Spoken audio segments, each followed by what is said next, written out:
Magandang hapon. Hapon na ngayon eh. Anong oras na ba? Alas 2, mag-alas 3 na, bali. So, quick ride tayo.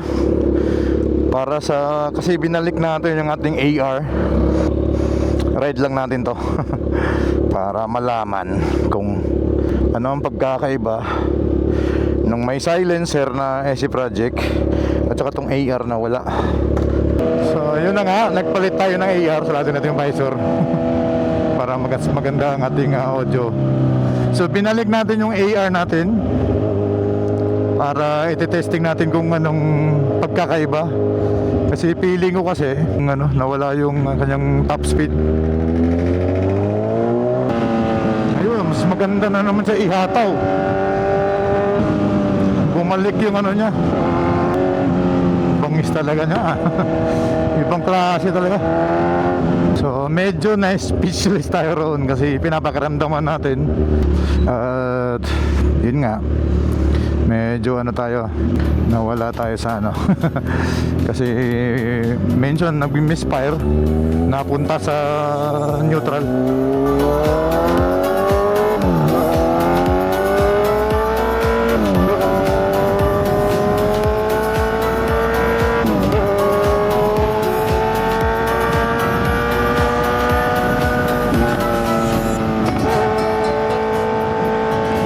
Tinitingnan natin kung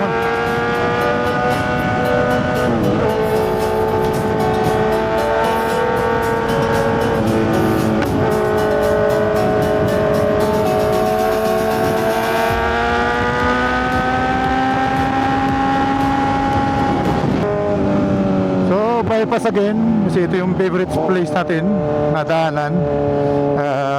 This is our third vlog na pa rin tayo, yung paos.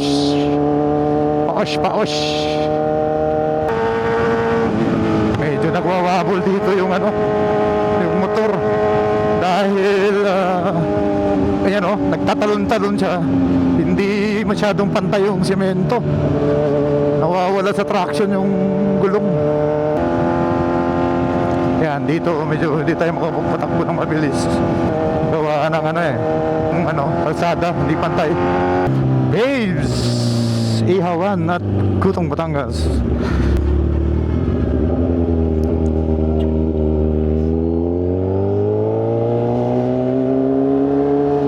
Si Kuya Beloy ng Daily Park Cafe. Shout out kay Kuya Beloy ng Daily Park Cafe dito sa Lipa. So dumaan lang tayo at baka tumingin tayo rito kay baka bukas si gear hub. Nalalim ang brake pala nitong likod ng rear brake ng Z1. Malalim bago kumagat. Bukas ba? Close. Anak kong tipa ka. Sarado na naman. Dito tayo, labas tayo. Sarado siya sarado ang gear hub Lipa. So dadaan na naman tayo dito sa Bel Air sa ating mga tropa na taga Bel Air boys. Meron ba akong RFID? Dito pala. So shout out dito sa ating mga tropa ka BMC sa Bel Air Batangas, Lipa, Batangas. Nagkabali-baliktad na. Diyos ko po, dahil sa ating ubo na ngayon ay nagpuputok-putok. Parang yung ating motor 3 bars, abot pa to. Kasi yung bata So far, andito na tayo sa may Fiesta Mall, itong crossing na may traffic light. So far, yung putok-putok nandun ba rin? Kasi yun yung dahilan kung bakit pinalitan natin ng SC Project to na yung may rito, may silencer, kasi nga nagpuputok-putok. So after nung nilagyan natin ng silencer ng SC Project, ngayon hindi siya nagpuputok-putok nga. Kaya lang napapansin ko parang bumagal siya. So nawala yung niya, hindi ko lang alam Hindi ko sure kung So ito ay full system exhaust, buo na to pinalitan. Tapos ngayon, binalik ko yung yung ating AR na ano, shorty. Ayan siya. So ipapakita natin yung buong ano niyan, buong ano ng exhaust na binalik natin. So ganun pa rin naman yung idling, pero yung putok-putok bumalik. Kaya lang talagang ano siya, nag-iba. Medyo bumilis ngayon. Bumalik yung kanyang ano. We'll see anyway dito sa ano. Pero hindi naman tayo yung mag-overspeeding na sobra-sobra kasi ano tayo, may ano dyan eh. Kumbaga kailangan nating magiging isang ano ba tawag nito? Law abiding citizen. Wow. Paano masabi? Oh, Diyos ko, akala mo Pwede na! kung ano totoong tunay, you know?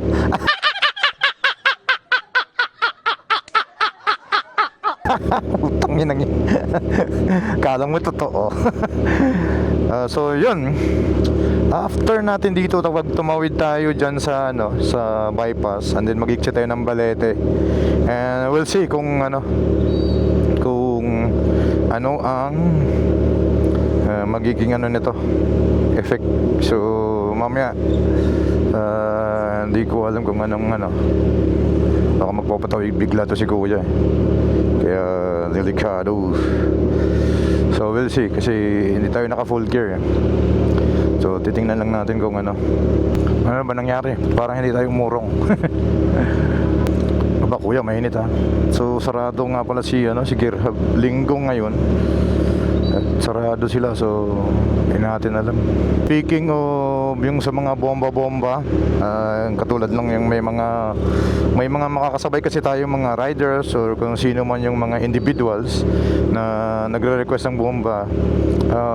Kahit ako parang nung una kasi parang excited ako pag naano ko yung bomba. Saka may mga tao kasi dalawang klaseng tao lang kasi yan eh. May mga taong natutuwa sa ganun, ay may mga tao din namang naiinis sa ganun.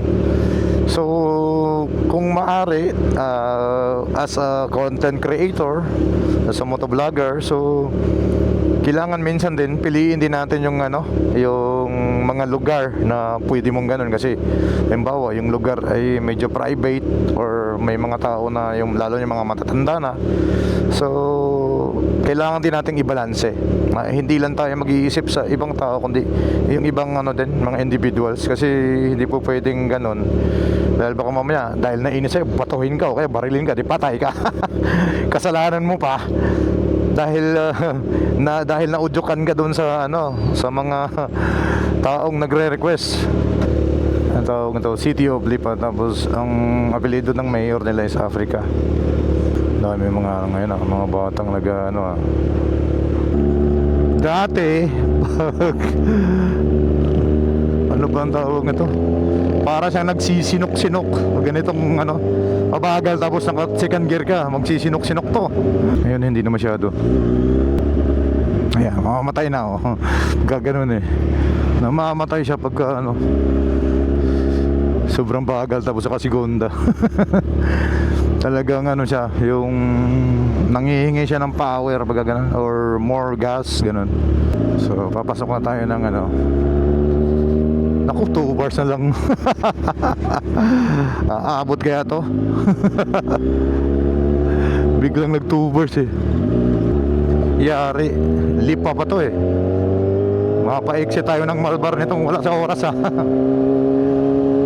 Ay hindi, biglang nag 3 bars.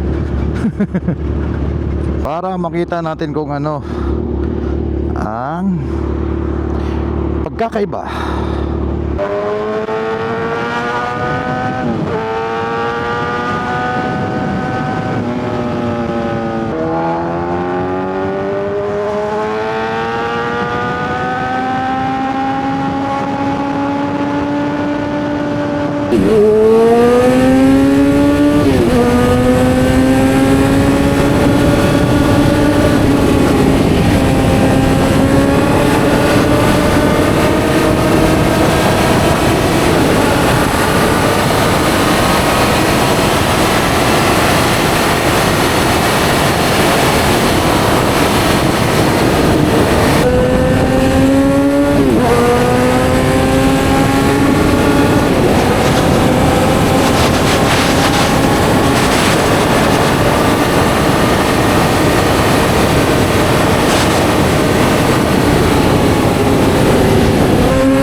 talaga.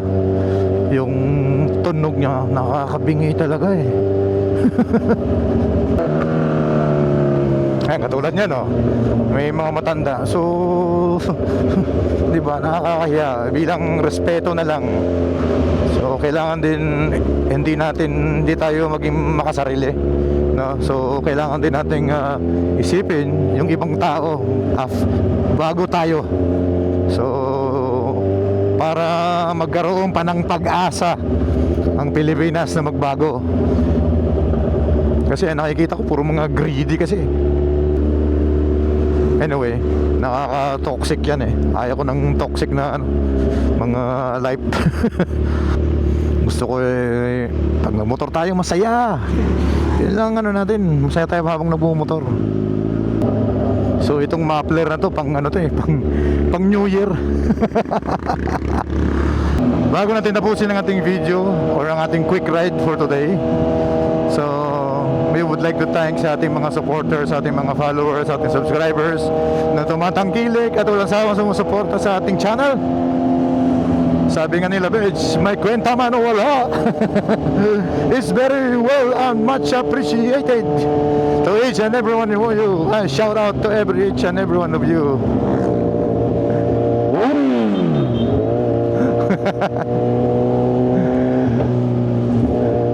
So, ayun. May nagpabumba si kuya. So sana ayun, katulad niyan, okay naman yung paligid. So pwede tayong bumaba pero hindi masyadong malakas dahil napakalakas nitong ating motor. After natin mapagasolina, mag-outro tayo.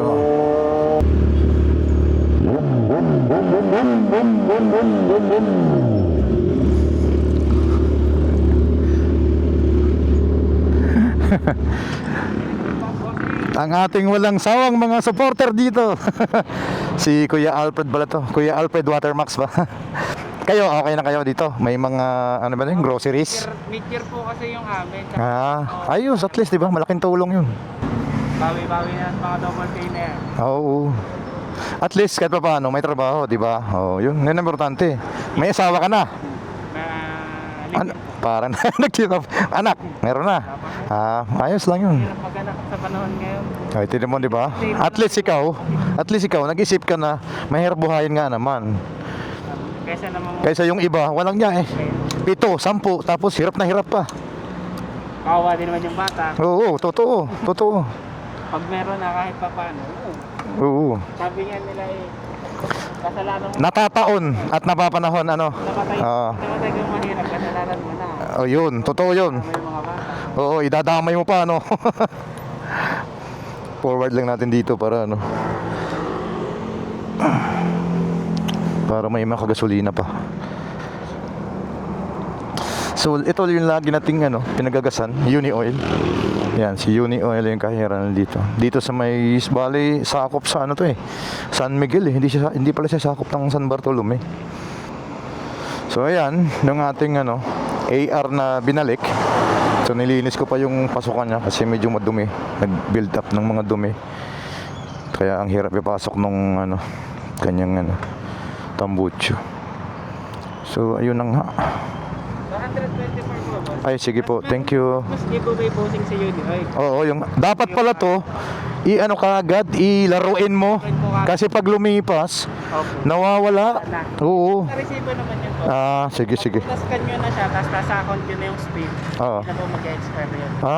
So Na-receive lang po bago. ilang araw to bago mag-expire? 72 hours po, 3 days. Kaya pala. Sige, salamat ha. Ingat kayo ha. Ingat kayo. Sige, Merry Christmas. Bawi na. So dito na tayo mag-outro. At ito si Raker na nagsasabing babush, eklabush. Paalam, hanggang sa muli.